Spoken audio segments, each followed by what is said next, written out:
ছিলেন পুলিশের সর্বোচ্চ প্রভাবশালী কর্মকর্তা। ঢাকা মেট্রোপলিটন পুলিশের কমিশনার, র্যাবের মহাপরিচালকের দায়িত্ব পালন শেষে দায়িত্ব পান আইজিপির। এসবের মাধ্যমে হয়ে ওঠেন অসীম ক্ষমতার অধিকারী। কিন্তু রাষ্ট্রীয় এসব ক্ষমতাকে তিনি কাজে লাগিয়েছেন আলাদিনের চেরাগ হিসেবে। তলে তলে হয়ে ওঠেন এ যুগের বাংলার ল্যান্ড লর্ড। এ গল্প গোপালগঞ্জের সন্তান সাবেক আইজিপি বেনজির আহমেদের। পুলিশের অন্যান্য আইজিপির থেকে অনেকটা ব্যতিক্রম ছিলেন বেনজির। রাষ্ট্রীয় সব পর্যায়ে ছিল তার সরব উপস্থিতি। বলা যায় একচ্ছত্র ক্ষমতার অধিকারী ছিলেন তিনি। গণমাধ্যমে ছিল নিয়মিত মুখ। বেনজির মানেই ছিল গরম খবর। দেশের জঙ্গি দমনে নানা অ্যাকশনে যান তিনি। সিদ্ধ হস্তে ছিলেন বিরোধী দলীয় মিছিল মিটিং দমনেও। ফলে বিরোধী দলীয় রাজনীতিবিদদের কাছে বেনজির ছিলেন এক মূর্তমান আতঙ্ক। ক্ষমতা দুর্নীতির জন্ম দেয়, একচ্ছত্র ক্ষমতা একচ্ছত্র দুর্নীতির জন্ম দেয়। ১৩৭ বছর আগে লর্ড অ্যাক্টনের করা এই প্রবাদের উপযুক্ত উদাহরণ হয়ে উঠেছেন বেনজির। একের পর এক বেরিয়ে এসে তার কুকীর্তি, ক্ষমতার অপব্যবহারে নানা দৃষ্টান্ত এবং অঢেল বিত্ত বৈভবের ফিরিস্তি। সরকারের কাছে একসময় নন্দিত লোকটি এখন চরম নিন্দিত, পরিণত হয়েছে টক অব দ্য কান্ট্রিতে। সংবাদ মাধ্যমের বরাতে সাবেক আইজিপি বেনজিরের একের পর এক সম্পদের পাহাড়ের সন্ধান মিলেছে। দুর্নীতি দমন কমিশনও এর সত্যতা পাচ্ছে। তবে চতুর বেনজির এসব সম্পদের খুব বেশি নিজের নামে করেনি, বেশিরভাগই করেছেন স্ত্রী সন্তানদের নামে।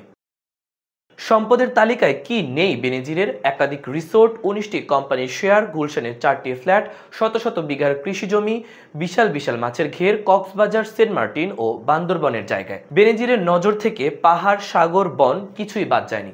যদিও আদালতের আদেশে এসব সম্পদ এরই মধ্যে জব্দ করা হয়েছে।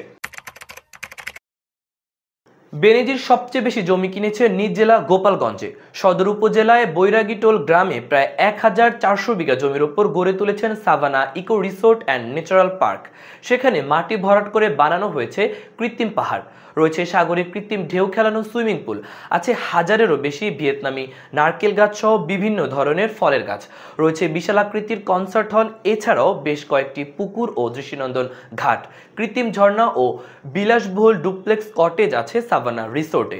জানা যায় ভয় দেখিয়ে সংখ্যালঘুদের এসব জমি নামমাত্র দামে কিনে নেন বেনজির। সমুদ্র ও পাহাড়েও সম্পত্তি কিনেছে বেনজির। জমি বিলাসী এ মানুষটি জায়গা কিনেছে সাগর সৈকতেও। জানা যায় সেন্ট মার্টিন দ্বীপে ১০ বছর আগে নিজের নামে ১ একর ৭৫ শতাংশ জমি কিনেন সাবেক এই আইজিপি। এছাড়াও কক্সবাজারে মেরিন ড্রাইভের ইনানি সৈকতে স্ত্রী ও ৩ মেয়ের নামে কেনেন আরও ৭২ শতাংশ জমি। ওই সময় বেনজির ঢাকা মহানগর পুলিশের কমিশনার ছিলেন। ইনানি সৈকতেও তার ও তার পরিবারের ৪০ শতাংশ জমি আছে। পার্বত্য জেলা বান্দরবনে বেনজিরের প্রায় ১০০ একর জমির সন্ধান পাওয়া গেছে। সেখানে রয়েছে মাছ ও গরুর খামার, ফলের বাগান আর বাংলো বাড়ি। এর মধ্যে সুয়ালক ও লামা উপজেলার ঢোলুছড়ি মৌজার ট্যাঙ্গাঝিরি এলাকায় প্রায় ৫০ একর জমি বেনজিরের বলে তথ্য দিয়েছেন স্থানীয়রা। সুয়ালক এলাকায় চা বোর্ড অফিস সংলগ্ন এলাকায় বেনজির, তার স্ত্রী জিশান মির্জা ও মেয়ে ফারিন রিশাদ বিনতে বেনজিরের জমি রয়েছে। গাজীপুরে ভাওয়ালগড়ের ভেতরে আলিশান ভাওয়াল রিসোর্ট অ্যান্ড স্পাতে রয়েছে বেনজিরের মালিকানা। এটি বেনজিরের রিসোর্ট নামে পরিচিত। জনশ্রুতিতে রয়েছে ৫ তারকা মানের ভাওয়াল রিসোর্টে ২৫ শতাংশের মালিক হতে ১ পয়সাও লগ্নি করতে হয়নি সাবেক পুলিশ প্রধান বেনজির আহমেদকে। ক্ষমতা কাজে লাগিয়ে রিসোর্টটির ১/৪ মালিকানা বাগিয়ে নিয়েছেন তিনি। এছাড়া রাজধানীর পূর্বাচল উপশহর ঘেঁষে গাজীপুরের কালীগঞ্জের বেনজিরের পরিবারের ৫০ বিঘা জমির তথ্য পাওয়া গেছে।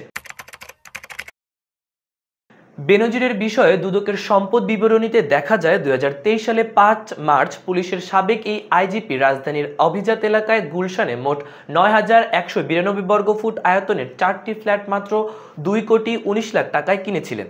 এই হিসাব অনুযায়ী প্রতি বর্গফুটের দাম পড়েছে ২,৩৮২ টাকা। এই দামকে পানির দাম বলে উল্লেখ করেছেন আবাসন ব্যবসার সঙ্গে সংশ্লিষ্টরা। তাদের ভাষ্য, বর্তমানে গুলশান বনানীতে নির্মাণাধীন ফ্ল্যাট প্রতি বর্গফুট ২৫ থেকে ৩০,০০০ টাকায় বিক্রি হচ্ছে। সে হিসাবে ৪টি ফ্ল্যাটের মূল্য কমপক্ষে ২২,৫০,০০,০০০ টাকা। বেনজির আহমেদ বড় মেয়ে ফারহিন রিশতা বিনতে বেনজির যখন নর্থ সাউথ বিশ্ববিদ্যালয়ের শিক্ষার্থী ছিলেন, তখন তাকে বসুন্ধরা আবাসিক এলাকায় একটি ফ্ল্যাট কিনে দেন। ৩,০০০ বর্গফুটের ফ্ল্যাটটি ৩.৫ কোটি টাকায় কেনা হয়। উদ্দেশ্য ছিল মেয়ে যাতে ক্লাসের বিরতিতে স্বাচ্ছন্দ্যে বিশ্রাম নিতে পারে। এছাড়া বেনজিরের ২ মেয়ের নামে বেস্ট হোল্ডিং ও ৫ তারা হোটেল লা মেরিডিয়ান এর ২ লাখ শেয়ার রয়েছে বলে জানা যায়। ধারণা করা হচ্ছে বিদেশেও বেনজিরের অনেক সম্পত্তি থাকতে পারে। এ বিষয়েও কাজ করছে দুদক। বাংলাদেশ ফাইন্যান্সিয়াল ইন্টেলিজেন্স ইউনিটের মাধ্যমে যুক্তরাষ্ট্র, কানাডা ও দুবাইয়ের আর্থিক গোয়েন্দা ইউনিটকে চিঠি দেওয়া হয়েছে। প্রিয় দর্শক, আজ এখানেই শেষ করছি। পুরো সময় জুড়ে আপনাদের সাথে ছিলাম আমি মাহবুবুর রহমান ইমন। ধন্যবাদ।